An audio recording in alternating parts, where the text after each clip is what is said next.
Senhor abençoe mais uma vez pela graça do Senhor. Estamos aqui para adorar o seu santo nome, para enaltecê-lo, e este é o objetivo de virmos à casa do Senhor, para adorarmos, para ouvirmos sua palavra, para entoar a Ele louvores, ter companheirismo uns com os outros ao redor da palavra de Deus. Abra sua Bíblia no livro de Amós, capítulo 3. Vamos ler do versículo 3 em diante. Andarão dois juntos se não estiverem de acordo? Bramirá o leão no bosque sem que tenha presa? Levantará o leãozinho no covil a sua voz, se nada tiver apanhado? Cairá a ave no laço em terra, se não houver laço para ela? Levantar-se-á o laço da terra, sem que tenha apanhado alguma coisa? Tocar-se-á a buzina na cidade, e o povo não estremecerá? Sucederá qualquer mal à cidade, e o Senhor não o terá feito? Certamente, o Senhor Jeová não fará coisa alguma, sem ter revelado o seu segredo aos seus servos, os profetas. Amém. Podem se assentar. Quero falar sobre o soar da trombeta de advertência. Tocar-se-á a trombeta, a buzina na cidade, e o povo não estremecerá? As cidades eram muradas, e sobre o muro havia torres, e nessas torres ficavam vigias, atalaias. E no menor sinal do perigo, o atalaia, o vigia, que estava cumprindo o seu horário, ele deveria avisar a cidade. Paulo disse: porque se a trombeta der um sonido incerto, quem se preparará para a batalha? Então o trombeteiro, ele deveria saber que nota iria executar, para que o povo se preparasse. Ele não poderia executar pela manhã algumas notas ali, sendo que o inimigo estava vindo, e ele não sabia direito que nota ele deveria dar, que sonido ele deveria fazer, que som deveria sair daquele instrumento, e o povo poderia pensar que haveria uma festa na cidade, e era o inimigo que estava vindo. Então o trombeteiro deveria realmente saber qual sonido ele deveria executar. Sucederá algum mal à cidade, e o Senhor não o terá feito? Ou seja, tocar-se-á a buzina na cidade, e o povo não estremecerá? Enquanto dormiam, enquanto estavam ali em seus afazeres, talvez na quietude da tarde, e a trombeta soava, o povo estremecia. O que está acontecendo? Ninguém ficava sem temer, distinguindo que o som da trombeta era um som de aviso para correrem, para se refugiarem, para as mães recolherem as crianças, para os jovens se abrigarem, para as moças estarem com suas mães. O som que era distinguido pela cidade, que estremecia, era um som de aviso. Um exército estava vindo, o perigo era iminente. Por isso disse Paulo: porque se a trombeta der um sonido incerto, quem se preparará para a batalha? Os soldados corriam, assumiam seus postos, tomavam em armas, porque a trombeta anunciou o perigo. O inimigo estava vindo, à espreita, apontou no horizonte. Chegariam eles, invadiriam a cidade. Haveria resistência suficiente na cidade para afugentá-los? Por isso, tocar-se-á a buzina, a trombeta na cidade, e o povo não estremecerá? Sucederá qualquer mal à cidade, e o Senhor não o terá feito? Acontecerá algum mal à cidade, e o Senhor não vai tocar a buzina? É o que diz aqui. Sucederá algum mal à cidade, e o Senhor não avisará? E o Senhor não tocará a trombeta? E o Senhor não dará uma advertência? E o Senhor não dará um aviso para que as crianças se refugiem? Para que os anciãos busquem abrigo? Para que o exército esteja em prontidão? Para que eles não estejam alheios e sejam sucumbidos pelo inimigo, pelo adversário, levados à morte, arrastados, levados cativos? Tocar-se-á a buzina na cidade, e o povo não estremecerá? Sucederá algum mal à cidade, e o Senhor não tem tocado a trombeta? Tudo isso está acontecendo no mundo, e o Senhor não tocou a trombeta? Tudo isso está acontecendo no Concílio Mundial de Igrejas, e o Senhor não tocou a trombeta?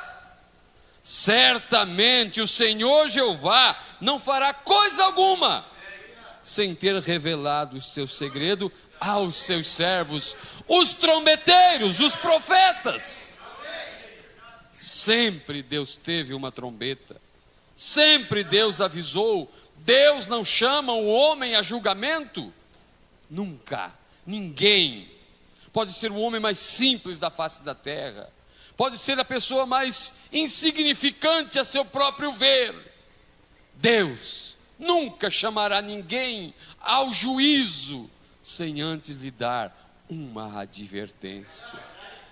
Ninguém dirá: Senhor, eu nunca ouvi, Senhor, eu sou totalmente ignorante a isso. Não, ele seria injusto. Você diz assim: mas quantas pessoas têm ouvido esta mensagem? Quantas cidades há que nunca ouviram a mensagem? Veja, há cidades, principalmente em nossa região, que são puramente católicos. Eles, com certeza, na grande maioria, nunca ouviram que Deus enviou um profeta. Nunca ouviram que o batismo é em nome do Senhor Jesus Cristo. Nunca ouviram sobre 7 selos. Mas eles estão ouvindo os denominacionais pregarem que a idolatria é errada, que o batismo é nas águas. Correto? Então aquilo que eles ouvem lhes servirá de condenação, porque mesmo sendo somente uma parte da palavra, ainda assim rejeitam.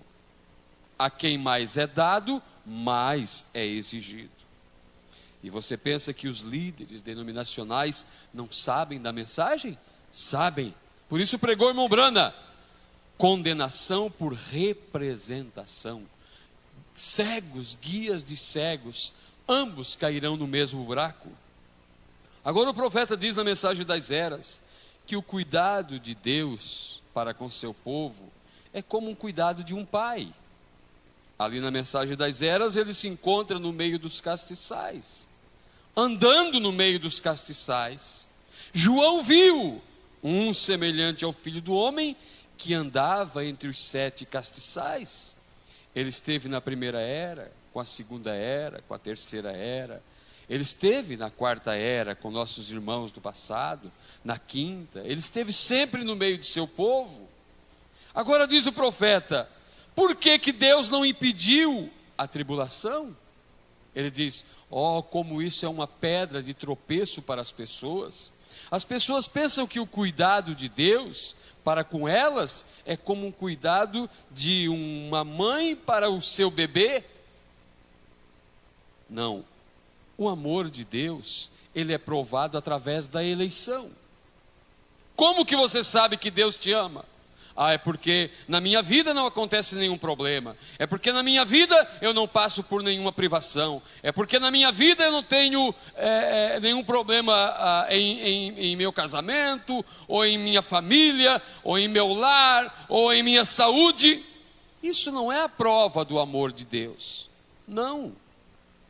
A prova do amor de Deus é que Ele nos amou, Ele nos elegeu, Ele nos deu vida eterna. Agora, se Ele vai te entregar para a morte, ou a morte, como fez com Paulo, que ele escreveu a Timóteo, dizendo: Timóteo, o dia da minha partida se aproxima. E quando cortaram o pescoço de Paulo e sua cabeça saiu rolando sobre o cepo, e em um lapso de tempo, sua mente ainda pôde raciocinar o que estava acontecendo. É porque Deus não ama Paulo? Quando Paulo, com aquela enfermidade, ele disse assim: eu tenho um espinho em minha carne que me esbofeteia. E eu orei a Deus para que afastasse esse mensageiro de Satanás de minha vida. E a resposta de Deus para Paulo foi: Paulo, minha graça te basta. Disse o profeta: oh, como isso é uma pedra de tropeço para as pessoas. Deus me ama, então por que Ele não detém a tribulação? Por que Ele não resolve os meus problemas? Por que Ele não acaba com o meu sofrimento? Por que Ele não tira a tempestade da minha vida? E isso era o que Israel pensava. Quando Deus, através de Malaquias, disse: eu vos amei. E eles responderam: em que nos amastes? Ele disse: não era Esaú, irmão de Jacó, e eu não amei a Jacó e aborreci Esaú? Então o amor de Deus para conosco é porque Ele nos escolheu, Ele nos elegeu. O que acontece daqui até a eternidade, até entrar naquela dimensão, deixa eu dizer aqui, Deus não se importa muito. Não, Ele pode entregar você ao sofrimento, como fez com Jó. Agora não é porque Ele é um Deus malvado, um Deus irado, vingativo, com um açoite na mão, para mostrar que Ele manda. Não, Ele tem propósitos.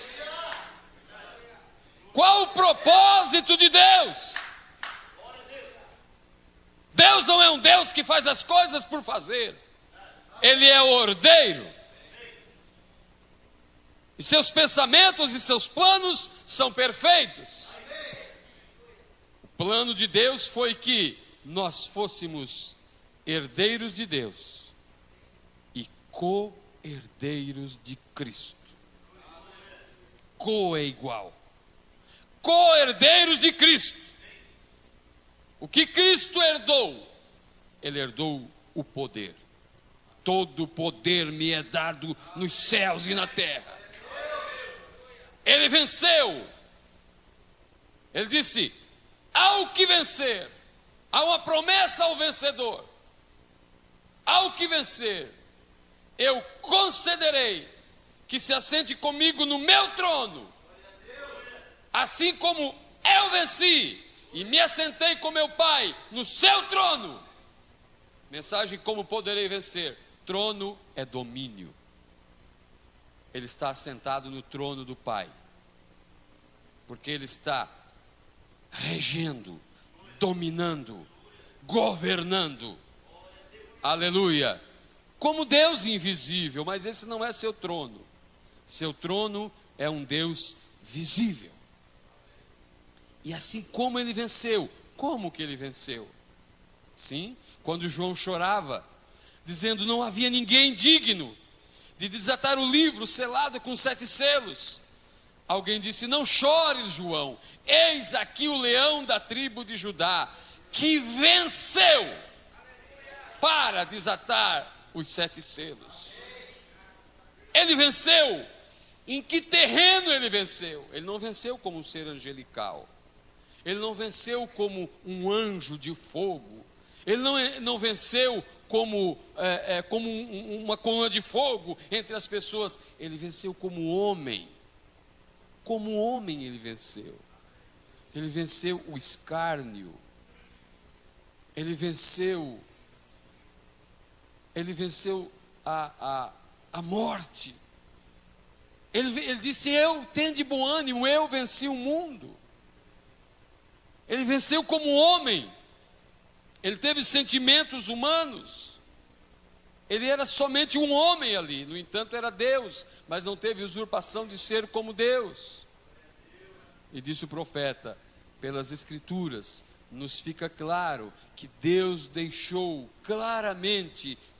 uma parcela de sofrimento para que nós aprenda a obedecer e a lutar e a vencer as lutas e a vencer as provas e se comportar como filhos, como bons filhos, obedientes ao Pai. E também atinjamos a vitória, porque ao que vencer, eu concederei que se assente comigo no meu trono. Então esses vencedores, eles vão compartilhar o trono com Jesus. O trono, o domínio. Você não é pouca coisa, você é co-herdeiro de Jesus Cristo. Agora, ninguém é tido como vitorioso, como vencedor, se não passar pelas provas, se não passar pelas batalhas, se não vencer as lutas. E você tem mais provas, às vezes, quando se torna um cristão, do que antes de ser um cristão. Porque agora você foi chamado para uma guerra, para uma batalha, e há um inimigo que está contra você. E esse inimigo é aquilo que o trombeteiro avisou. Esse inimigo é o perigo vindo contra você. Esse inimigo é todas as armas, ou são todas as armas de Satanás apontadas contra você. Se nós pudéssemos imaginar e nós calculássemos isso da maneira correta, todo o proceder de Deus é para benefício de seus filhos. Diz a Bíblia que todas as coisas que acontecem, contribui para o bem dos que são chamados pelo seu decreto. Toda a ação de Deus é em favor de seus filhos. Imaginamos Deus como um pai. Ele é um pai andando no meio de seus filhos. Por que Ele não detém a tribulação? Por que Ele não detém o sofrimento? Por que Ele não resolve todos os problemas? Porque Ele quer que nós aprendemos a lutar, que não sejamos os frouxos, que aprendemos a confiar nele, e após ter confiado nele, e após ter lutado, vençamos. E quando vencemos, então somos coroados, então estamos aptos para governar, visto que o poder sem o caráter é satânico. Mesmo no mundo, se coloca um prefeito, um governador, um presidente sem caráter, o que na maioria não possui, ele vai usar o poder para encher o bolso. Ele vai usar o poder para pisar em seus inimigos. Ele vai usar o poder para se beneficiar os amigos e acabar com os inimigos, porque ele não tem caráter, mas foi dado poder a ele. E Deus está prestes a nos dar o poder, co-herdeiros com Cristo. Mas antes de assumirmos o poder, temos que ter o caráter. O caráter de quem? O caráter de Cristo. E o caráter não é um dom, ninguém nasce com caráter. O caráter é uma conquista, é uma vitória. O caráter, ele vem através das lutas, através das provas, através dos sofrimentos. Por isso Deus não impede a luta. Por isso Deus não impede o sofrimento. Por isso Deus não detém a batalha. Por isso Ele disse nas eras, nas mais terríveis das eras, nas eras negras, quando eles eram levados às arenas para serem dizimados, mortos, assassinados, destruídos, queimados, Ele diz: eu sei a tua tribulação, conheço a tua luta, sei da tua dor, sei da tua pobreza, mas tu és rico. Por que Ele não detinha a tribulação? Porque Ele quer compartilhar conosco o seu reino. E assim como Ele venceu, Ele quer que eu vença. Ele quer que você seja uma vitoriosa, um vitorioso. Não, não somos uma gentinha acovardada. Aleluia! Disse o profeta: vocês não são uma gentinha acovardada, vocês são filhos e filhas de Deus. Então aprendemos. Agora, é claro que todas as pessoas têm lutas, todas as pessoas têm problemas, todas as pessoas têm o vizinho da direita, da esquerda, da frente, todos têm problemas e passam por situações difíceis, mas eles estão lutando pela causa. Estão eles olhando para o prêmio? Estão eles sabendo que estão lutando aqui, mas que há uma vitória, que há uma coroa, que há uma recompensa? Abdicaram eles desta vida para alcançar a outra? Quando Jesus disse: quem perder essa vida, ganha-la, e quem ganhar essa vida, perde a outra. É questão até mesmo de inteligência. Eu sei, todas as coisas que Deus faz é pensando em seus filhos. Você não sai para trabalhar cedo pela manhã, com chuva, com frio, com geada. Você não sai às 5 da manhã, 6 da manhã. Você não vai trabalhar às vezes, talvez com falta até de saúde, por causa do filho do vizinho. Você pode ajudar até numa privação dele, num problema. Mas a tua luta é por tua casa, é por teus filhos, é o salário no final do mês, que traz o pão para os filhos, para a esposa, para a família, para o sustento, para o abrigo, para o vestuário, para o frio. Agora, se ele é pai, e não é um mau pai, é o nosso Pai eterno, que sabe o que é melhor para nós. Todos os seus planos, todos os seus passos sempre foram e são pensando em seus filhos. Hoje é uma nação em Israel. Hoje a insígnia mais antiga da face da terra está tremulando em solo palestino. Hoje o exército israelita está de pé. Hoje há, não sei se quantos milhões de pessoas naquela estreita faixa de terra. Hoje eles estão lá, mas isso não aconteceu até a Segunda Guerra Mundial.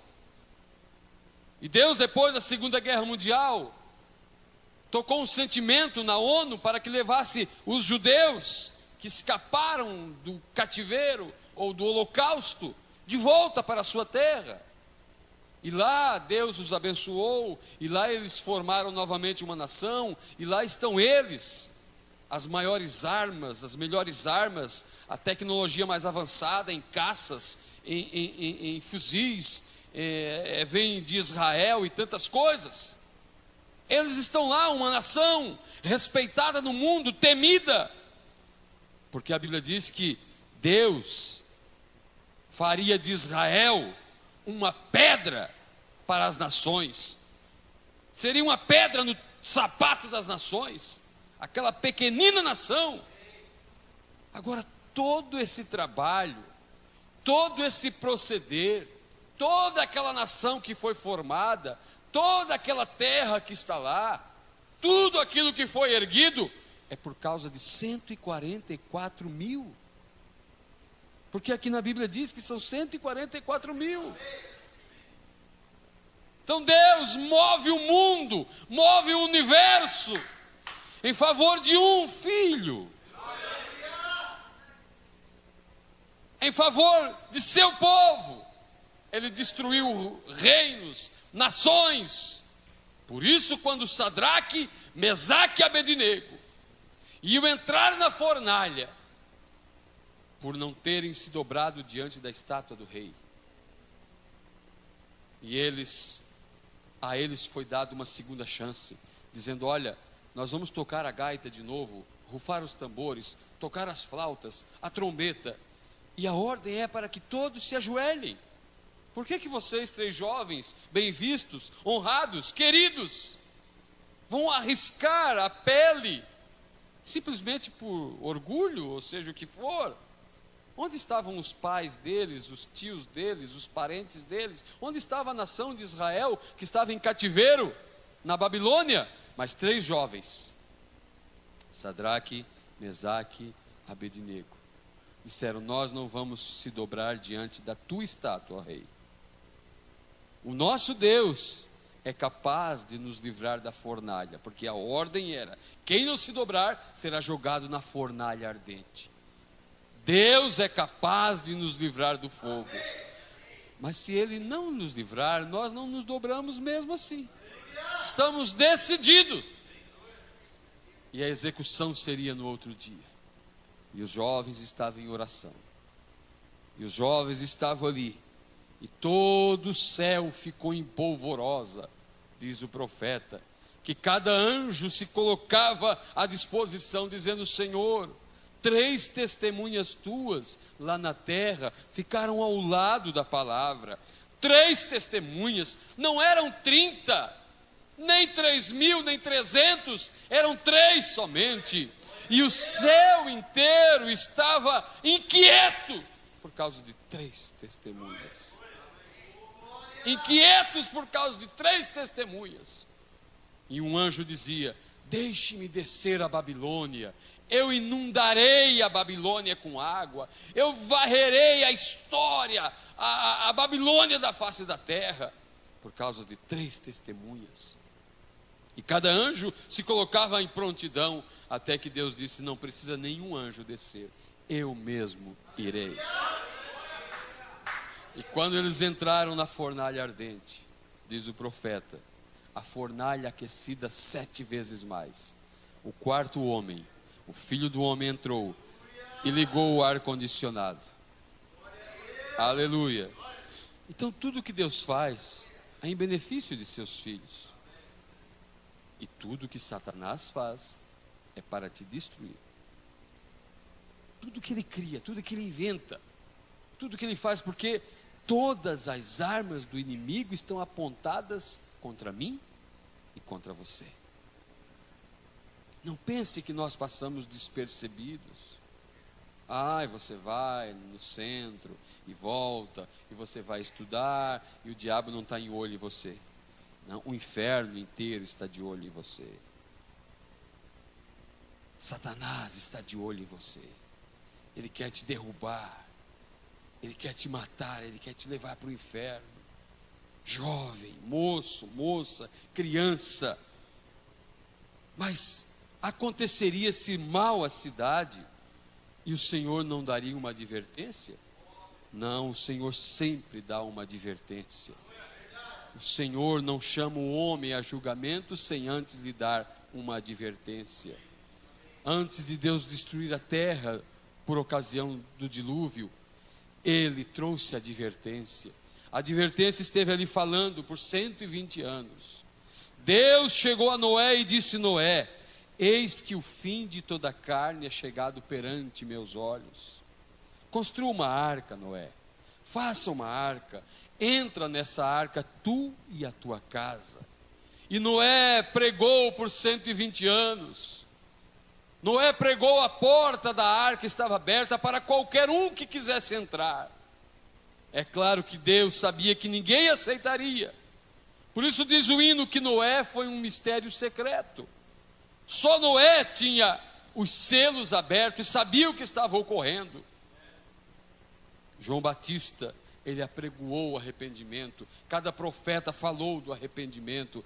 Cada profeta que Deus enviou foi uma voz, clamando, chamando o povo para voltar. Volte atrás, arrependa-te, pratica as primeiras obras.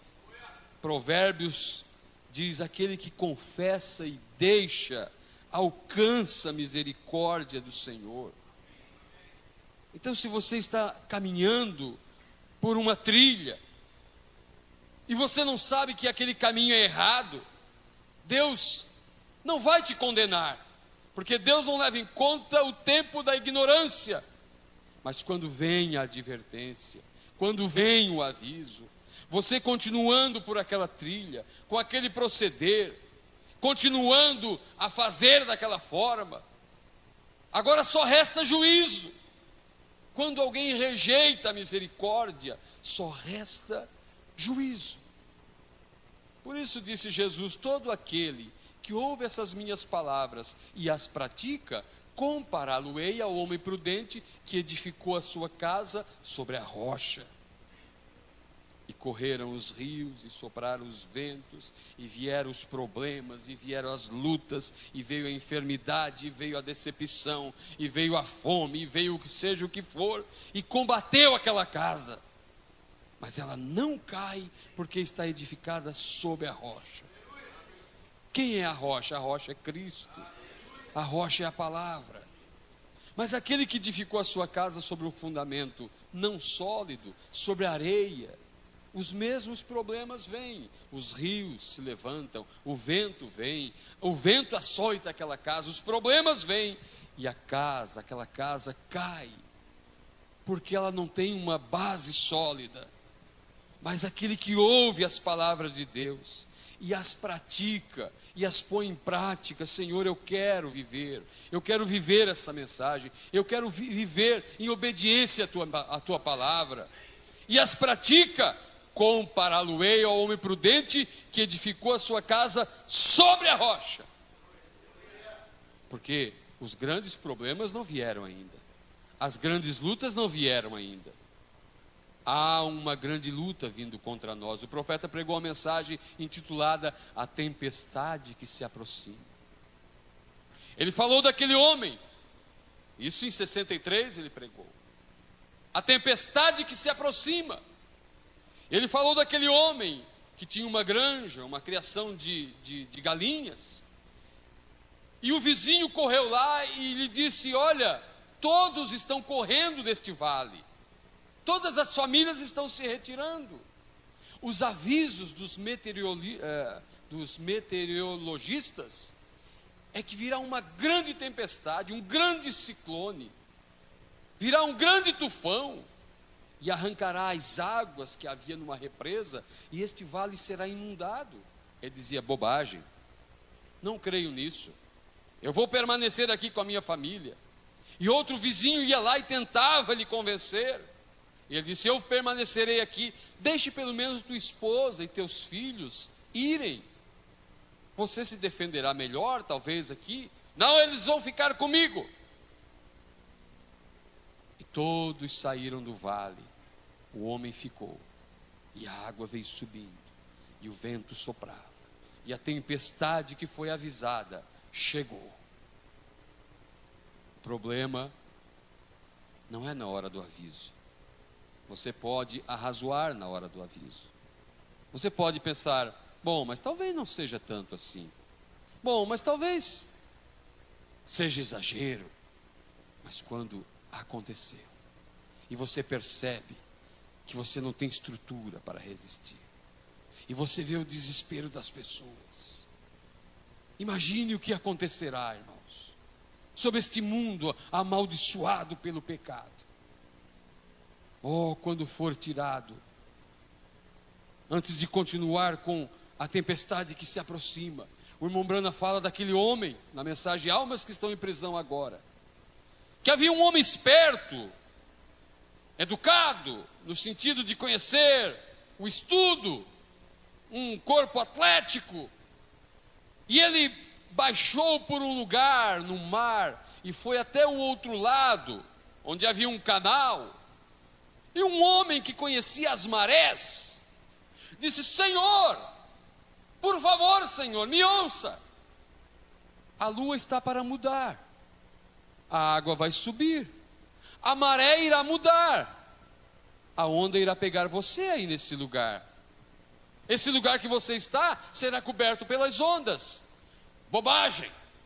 Confiou em seu porte físico, em sua aptidão, talvez era um bom nadador. E quando a lua se movimentou, as águas cresceram. Quando a lua se afastou, o que controla as marés é a lua, porque ela se aproximando ou se afastando da terra, ela faz uma pressão, e ela se aproximando, aqui deste lado tem maré baixa, porque a água é volúvel. Ela se afastando, a maré sobe, porque as águas crescem. A lua é a igreja. E a igreja está em movimento. A igreja está em movimento. Por todo o tempo a igreja esteve aqui. Primeira era, segunda era, faz 2000 anos. Deus envia um profeta, envia um mensageiro. Há um povo na terra. E a lua na ausência do sol, dando seu brilho sobre a terra. A lua sofrendo pancadas de meteoros e de pedras, toda esburacada, mas em sua posição, retendo a força da maré, controlando, trazendo as estações sobre a terra, para que a terra produza. Toda a fonte de misericórdia que há na terra, seja o arroz que brota no arrozal, seja as frutas em sua estação, seja o trigo, seja a cura que o médico consegue um êxito ao operar o camarada e o osso solda lá dentro. Tudo aquilo é fruto da misericórdia de Deus na terra. O dia que a misericórdia será tirada, o osso não soldará mais. Porque a terra sentirá uma convulsão. E o rumo, o passo natural será tirado. As coisas sairão de lugar. A maré irá subir. Porque a lua, a igreja, ela se afastará. A lua que hoje está controlando as coisas da terra. Não pense que foi a aptidão, não pense que é a esperteza de Barack Obama ou da ONU que está impedindo a China e a Rússia de destravar a terceira guerra mundial. Não. É porque a lua, ela está por aqui ainda.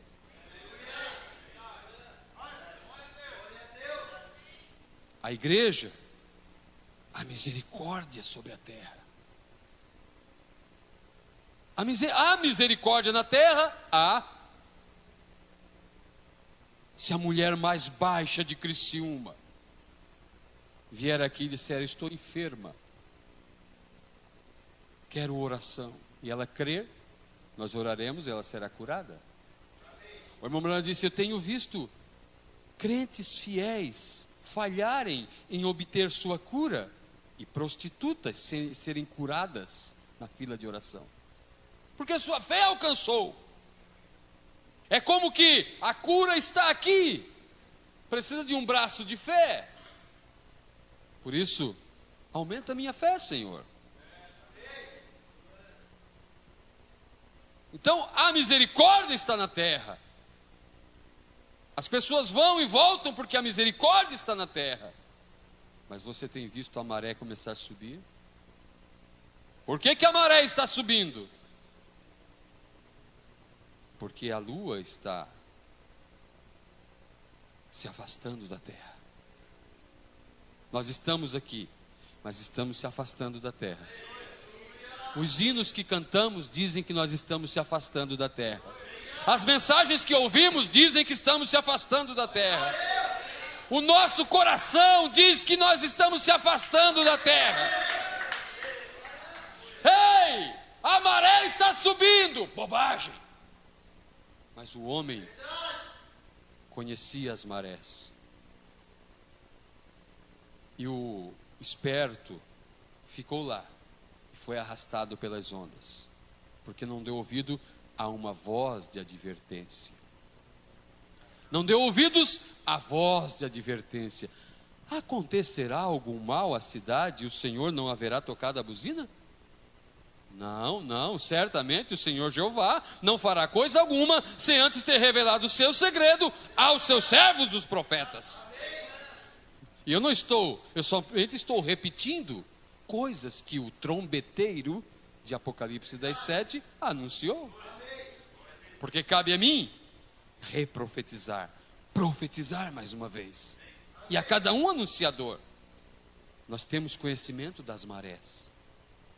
Não pense que a coisa irá ficar assim.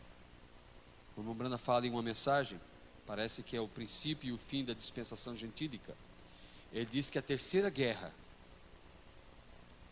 que é o Armagedon, que é o terceiro ai, que é o espírito de Rã, o espírito de mentira, que foi jogado sobre a terra, induzindo as pessoas para os congregar para a guerra do Armagedon.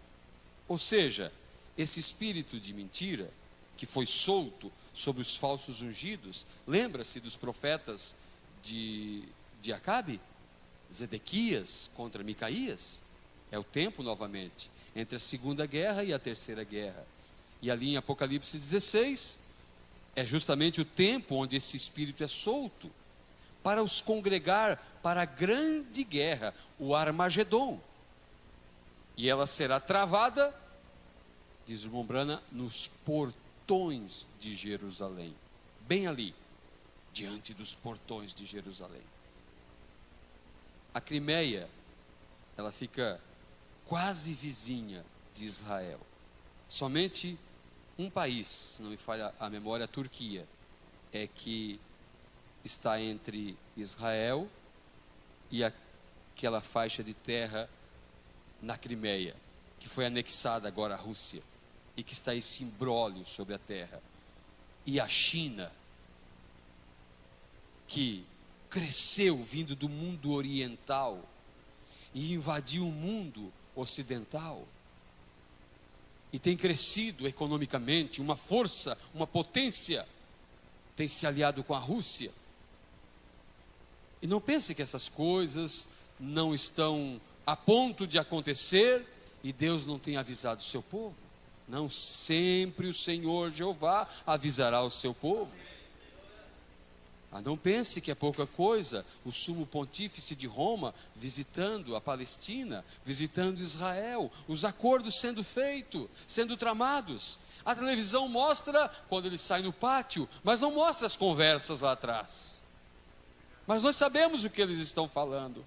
Eles estão tratando de paz, de unificação, de união. E o profeta pregou, é tempo da unidade e o sinal. Há união em todos os setores, em todos os lados, mas também há uma união, a união invisível da noiva acontecendo. Vamos, deixe o vale. Permita que teus filhos saiam, que tua esposa saia. Ficarão aqui. E o profeta pregou, a tempestade que se aproxima. E a água começou a subir. E a água invadiu todo o vale, porque havia represas lá em cima. E a água foi tanta que invadiu o vale. E eles subiram para o telhado da casa. Mas as cobras, as serpentes, também estavam procurando refúgio e subiram sobre as telhas. O homem morreu tentando salvar sua vida. Ficou a mãe com as crianças.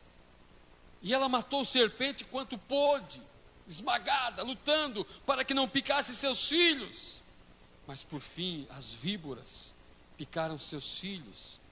E por fim ela foi picada. E depois encontraram sobre o telhado a mãe e seus filhos mortos. Porque um homem, um chefe do lar, não deu ouvido à voz da advertência. Não deu ouvido à voz que estava anunciando a grande tempestade. E o profeta prega esta mensagem, citando essas coisas. E depois no final ele diz, leia quando você chegar em casa, Apocalipse 8. E ali em Apocalipse 8, fala dos flagelos, das tempestades, das pragas que cairão sobre essa terra. E ele diz ali em Apocalipse 8, é a tempestade que se aproxima. Não haverá um lugar de refúgio, não haverá um lugar de segurança. O lugar de segurança é Cristo. O lugar de segurança é a palavra.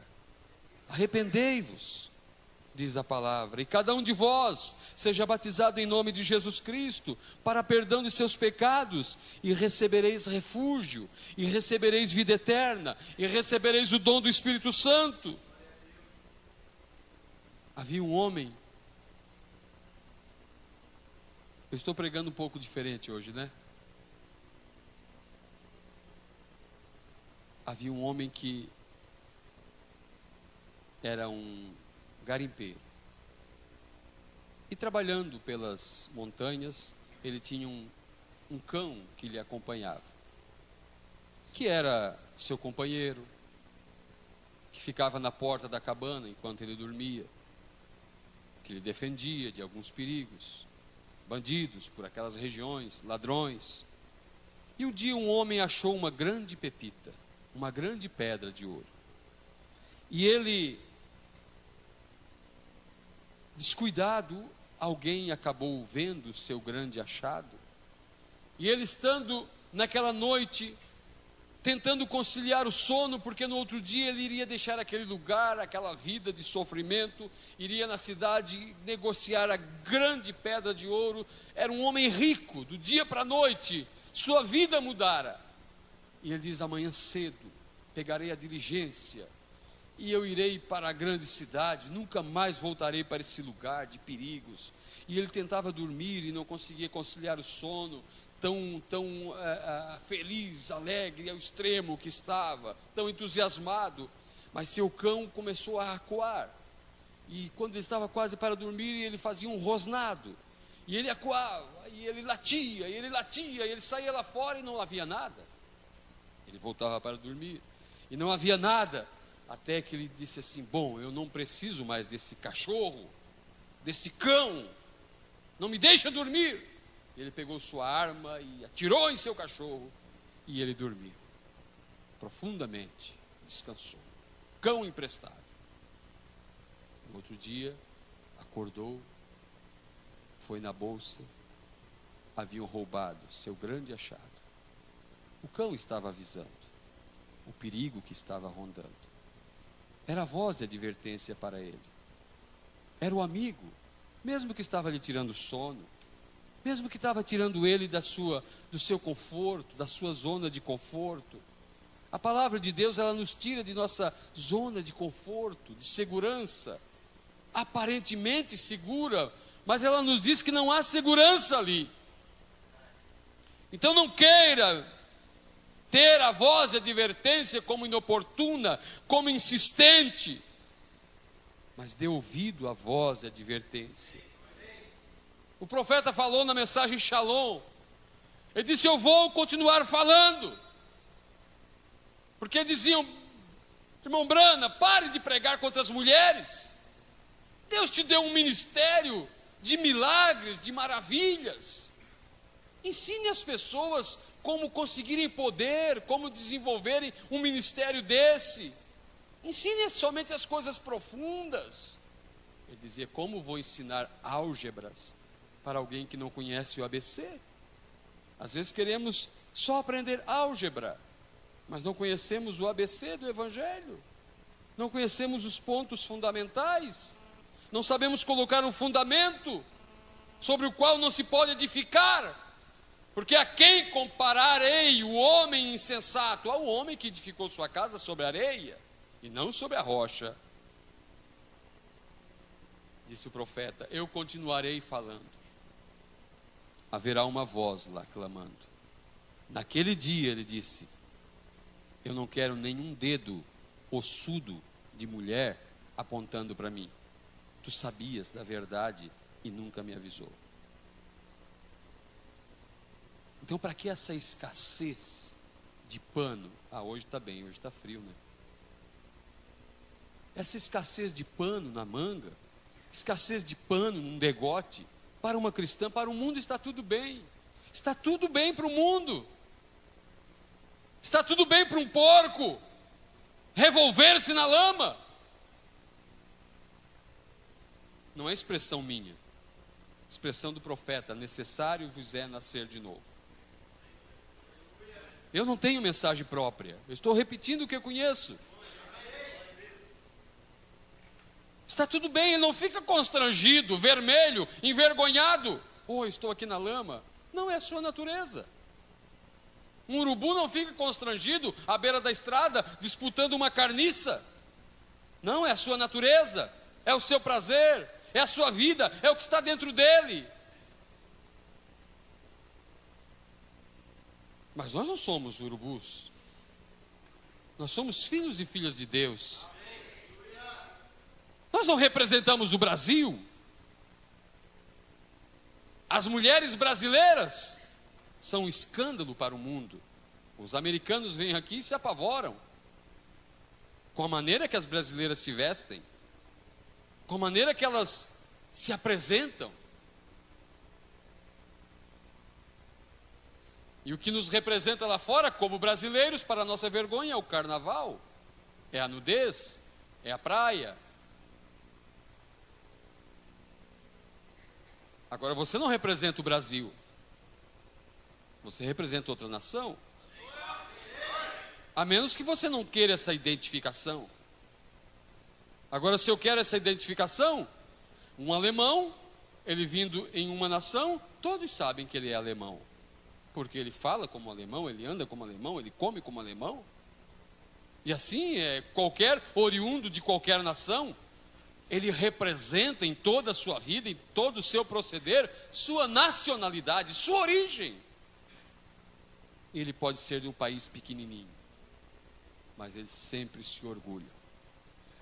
Se você vai em outra nação, você tem orgulho de representar sua nação. Natural que você nasceu, ser um brasileiro. O irmão Heraldo já esteve bastante tempo em outros países.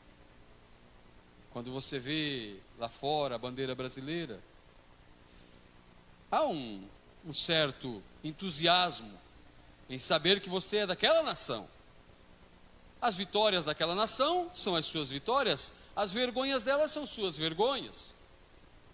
Isso falando no mundo natural. Agora nós representamos uma nação eterna aqui na terra. Representamos o reino de Deus, representamos a palavra de Deus, e queremos ser bons representantes de Cristo na terra. Ele não tem outro povo. Cristo não tem outro povo em Criciúma. Você já pensou nisso? Ele não vai levantar outra gente. Ele fez isso durante as eras. Quando os wesleyanos caíram, ele levantou os pentecostais.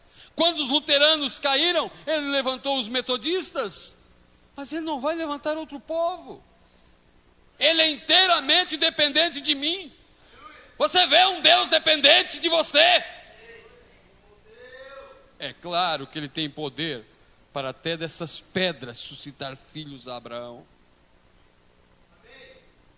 Mas a obra que ele tem para fazer é comigo e com você. Representamos a Cristo. A ditadura militar dizia para os brasileiros, após estampar a bandeira brasileira: ame-o ou deixe-o. Ame o Brasil ou deixe o Brasil. Ame a Cristo ou deixe-o. Um dia Judas teve que deixar Cristo. Um dia Judas teve que dar um beijo de despedida que queimou o rosto de Cristo.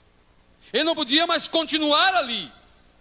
E diz o profeta: chegará a hora que todos terão que mostrar suas cores. O que está por dentro? O que está ali dentro? Que vida está ali dentro? Agora eu te digo, se há a menor fagulha, uma pequenina parte, uma pequena fagulha de Deus aí dentro, ela pode ser incendiada, dinamizada, e pode dissipar toda a escuridão.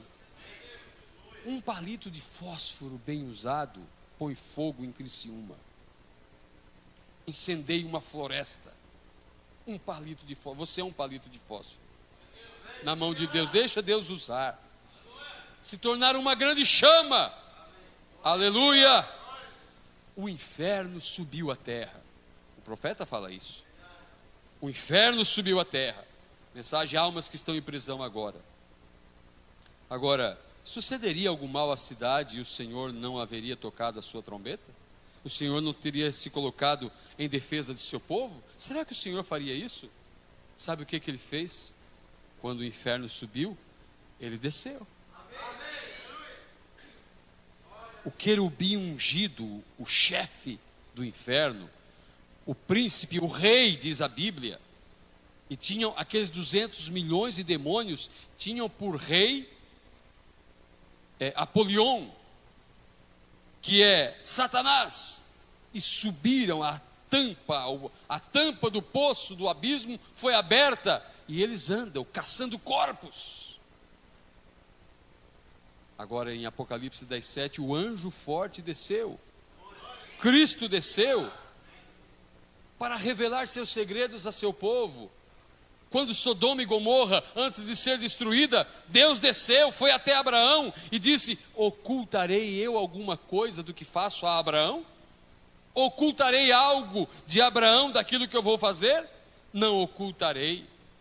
Por isso Deus seria injusto conosco se Ele não operasse a mesma classe de ministério que Ele operou na Palestina, que Ele operou entre os samaritanos e nós gentios. Se Ele não operasse, Ele seria injusto conosco. Agora está prometido que nesses últimos dias, este mesmo Cristo voltaria aqui e se revelaria como Filho do Homem. Porque Ele é o mesmo ontem, hoje e para sempre. Se Ele deixou que esses judeus passassem, Ele deu o sinal do Messias aos judeus. E então Ele vem aos fins dos ensinos dos gentios e deixa que eles apenas entrem sobre a teologia. Ele seria injusto. Ele tem que fazer a mesma coisa, porque a Bíblia diz em Hebreus 13:8 que Ele é o mesmo. Deus não é um Deus injusto. Agora, se a imagem da besta está prestes a falar, o concílio de igreja prestes a falar, prestes a ditar suas ordens, prestes a estar do lado da besta, o concílio mundial de igrejas, porque a Bíblia diz que erigiram uma imagem à besta, e deu-se-lhe o poder para que a imagem da besta falasse, e ela está quase para falar, ou seja, para ela ter voz ativa, um sistema, um acordo. Agora, se isso está acontecendo, será que a imagem de Deus na terra não está falando? Será que Deus não tem um corpo? Deus não tem uma obra-prima? Será que Deus não tem uma união sendo feita na terra? E esta noiva, esta igreja poderosa, não estaria falando? Certamente ela estaria falando. Certamente o mundo nada sabe, mas nós sabemos o que está acontecendo. Haverá um arrebatamento. Há uma tempestade que se aproxima, mas nós somos livres dessa tempestade. Antes que caia a primeira bomba, nós partiremos. Diz o profeta: antes que a primeira bomba caia na terra, a noiva é arrebatada. A noiva sairá. Oh, que tristeza será para aqueles que ficarem. Que tristeza será para pastores da mensagem. O que farão? O que farei eu se fosse eu? O que faria? Atenderia as pessoas no escritório, daria uma palavra de conforto nas casas, após o rapto.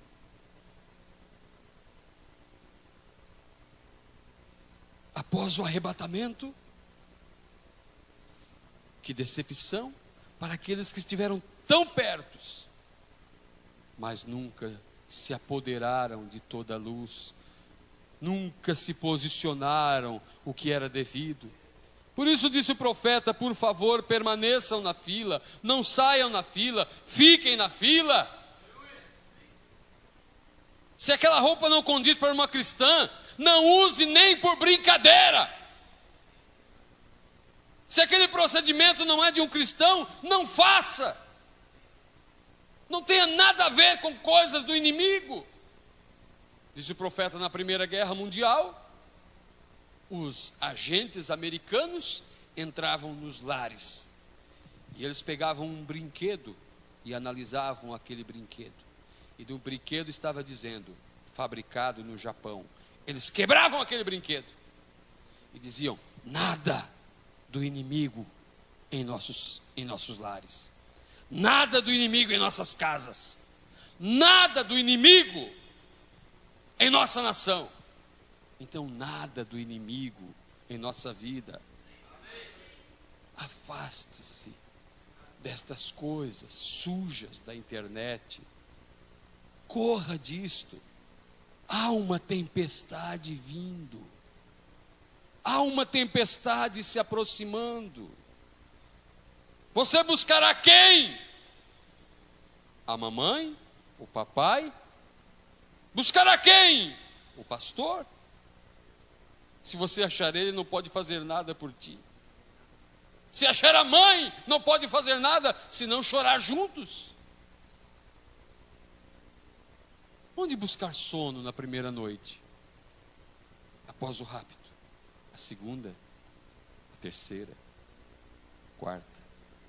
1 ano, 2 anos, 3 anos e meio de grande tribulação, para depois se aventurar diante de um tribunal, para talvez alcançar uma chance de entrada. Não arrisque isso. Não arrisque. Não. Acerte tua vida. Corrija-te. Volte atrás. Busque a Cristo. Arrependa-te. Confesse. Busque perdão. Não queira fazer como os 3 pregos que eram colocados na árvore para pegar uma mão pelada. 3 pregos eram colocados e fechados assim. E colocava um papelzinho brilhante lá dentro. E o mão pelada colocava a sua mãozinha dentro dos 3 pregos e agarrava o brilhinho. E daí ele não conseguia tirar a mão, porque ele não queria soltar o brilhinho. Amanhecia o dia e ele ficava preso. Era só fazer assim, ó. É só você largar esse brilhinho do mundo. Este ourinho falso. Não tem nada de ouro aí. O ouro está aqui. Agarre com as 2 mãos.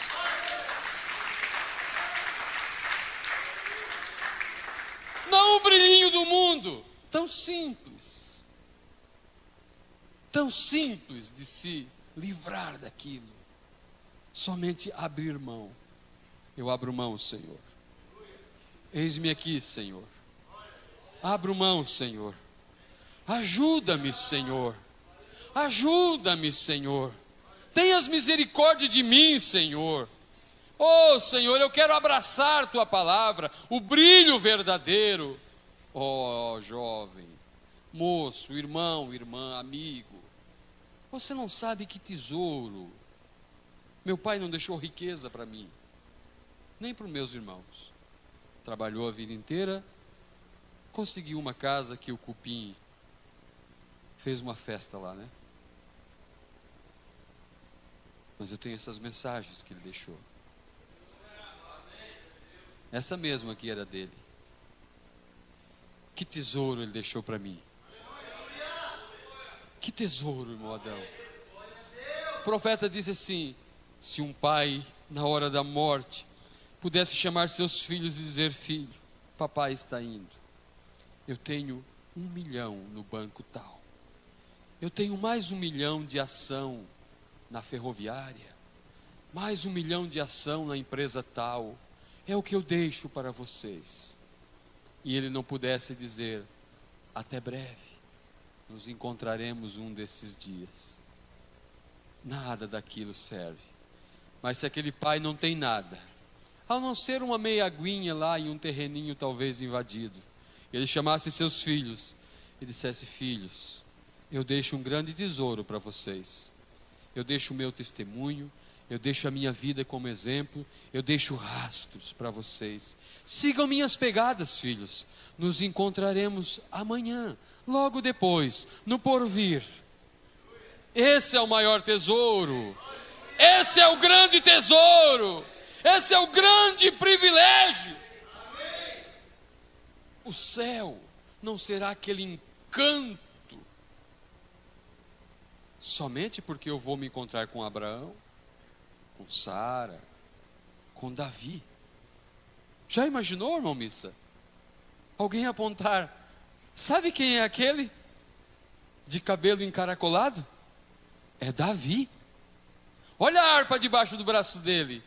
Oh, mas irmão, irmã, quando lá do outro lado eu me encontrar com a minha esposa, com as minhas filhas, com meu filho, com a minha nora, com meus irmãos, com meu pai, com minha mãe, com vocês.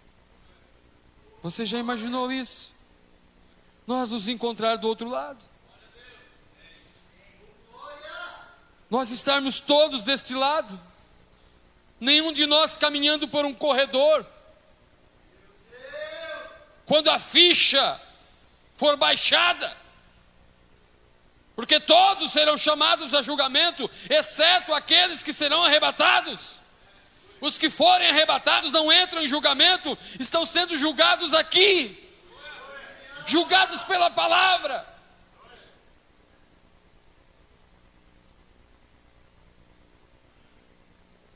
Talvez aquela saia mais curta que aquela moça usa é que ela terá que se apresentar diante daquele juiz, porque o que está no coração do homem será mostrado lá.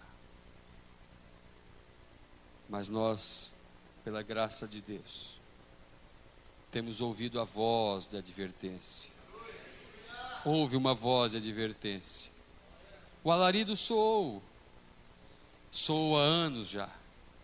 Arrancou nossos pais da denominação, trouxe eles para a mensagem. Estamos aqui. Sabe o que diz a Bíblia? Arrependei-vos e cada um de vós seja batizado em nome do Senhor Jesus Cristo, e recebereis o dom do Espírito Santo.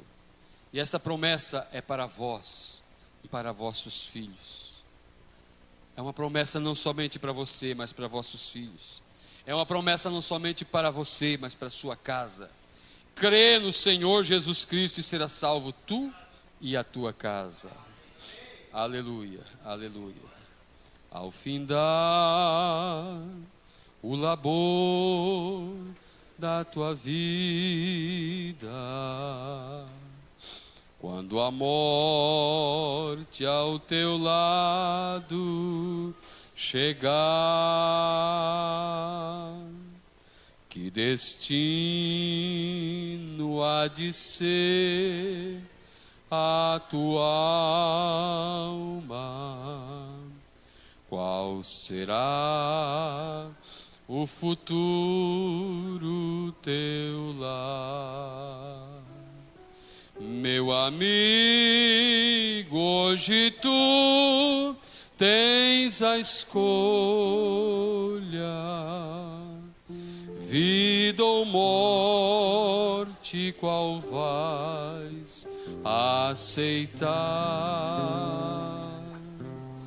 Amanhã pode ser muito tarde.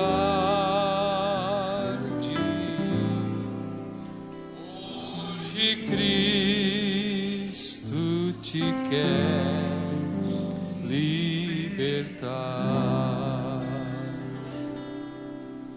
Se decides deixar teus pecados e entregar tua vida a Jesus, trilharás se na última hora um caminho brilhante de luz. Meu amigo, hoje tu tens a escolha, vida ou morte, qual vai aceitar.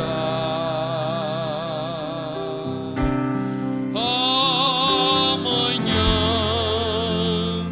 pode ser muito tarde.